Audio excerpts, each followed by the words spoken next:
If you always arrive early, be honest. This might not be discipline. It might be something you learned a long time ago. Because most people think being early means you're organized, reliable, put together. But what if that's not the real reason? Picture this. It's 8:42. The meeting is at 9. Everyone else is still on their way, but you're already there. Sitting, waiting, checking the time, again.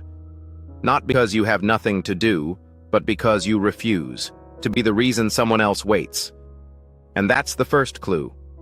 Because for some people, being early isn't about time. It's about this. I don't want to inconvenience anyone. And once that belief is in you, it doesn't stay small. It becomes a pattern. You don't just plan, you overplan. You don't just leave on time, you leave early. You don't just prepare, you prepare for things that might not even happen. Traffic, delays, problems, worst-case scenarios running quietly in your head. In psychology, this is linked to something called anticipatory anxiety. Your mind is always asking, what could go wrong, and how do I avoid it? So you do the safest thing possible. You show up early, every time. And on the surface, that looks like discipline.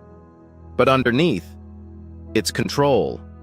Because when you're early, nothing can catch you off guard. No one can be annoyed at you. No one has to adjust because of you. You stay in control. And people notice that.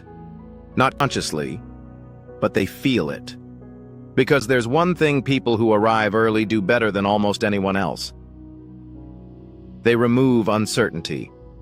When someone is always early, you feel relaxed. You stop checking your phone. You stop preparing for excuses.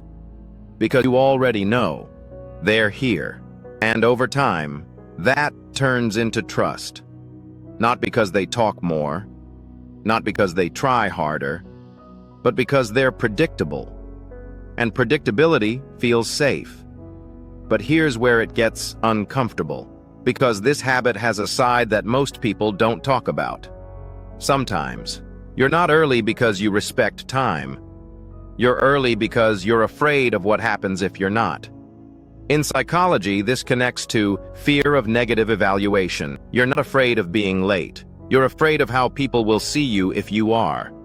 That you're careless, unreliable, disrespectful. So you eliminate that possibility. You shrink the risk to zero.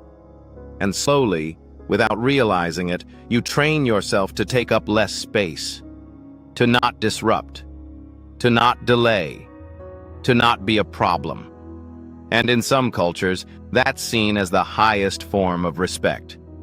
But in others, it looks very different. In places like Puerto Rico, if you run into a friend on your way somewhere, you stop.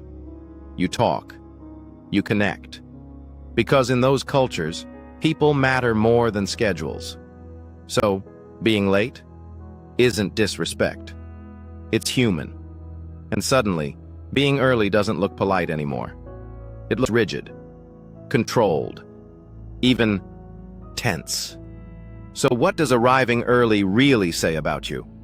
Yes, it can mean you're disciplined, focused, responsible, but it might also mean you overthink, you overprepare, you don't want to disappoint anyone.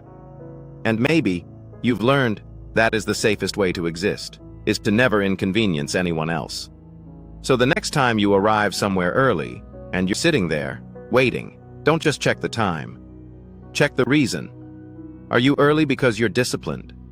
Or because you don't want to be judged, you don't want to disappoint, you don't want to be a problem? Because sometimes, the people who show up first aren't the most put together. They're just the ones who learned early in life that being late comes with a cost. And once you realize this, you start seeing it in yourself.